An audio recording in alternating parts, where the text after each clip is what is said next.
Guys, magluluto ako ng ulam, guys. Ngayon na ulit ako magluluto.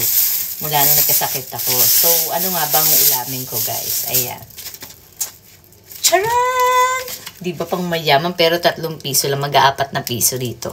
380 yen. So, siguro 180 pesos sa atin. Siguro. Mga ganon.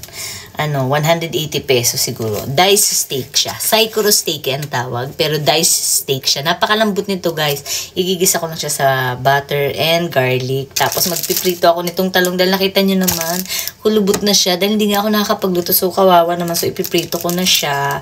And, syempre, ito sa butter and garlic lang. Igigisa ko siya. So, simulan ko na para makakain na at nagsaing na ako. Okay?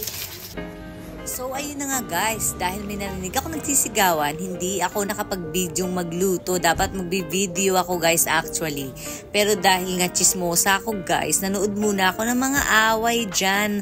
Mga kabataan. So, may nagtawag ng pulis. Lahat kami naglabasan sa bintana. Hindi lang pala akong chismosa guys. Pero syempre, gabi na kasi tahimik na. So, ilan-ilan lang kami. And hindi ako napanatag guys. Alam nyo naman, kapag talagang chismosa ka, dapat may goal ka. Talagang push talaga sa goal. Talagang pumunta talaga ako doon sa harapan. O, diba? So, may naririnig na ako nagsisigawan dyan and hinahanap ko talaga, hindi ko makita. Asan na ba yung nagsisigawan? Sabi kong gano'n. Bakit nawala? Kasi dyan sa left side, yung mga police and yung mga kaibigan na umaawat. So, hinahanap ko yung sumisigaw. Sabi ko, asan na kaya? Tapos, nung nakita ko na, nandun sila sa pinakasulok, inaawat siya ng mga friends niya dahil nagwawala siya.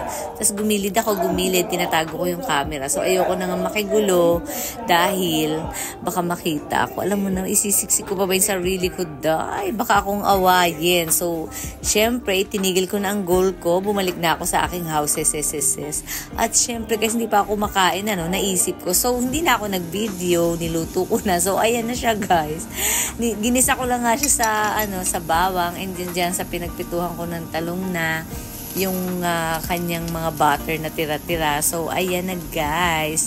Lumapang na ako, syempre. Alam nyo na. Itadakimasu.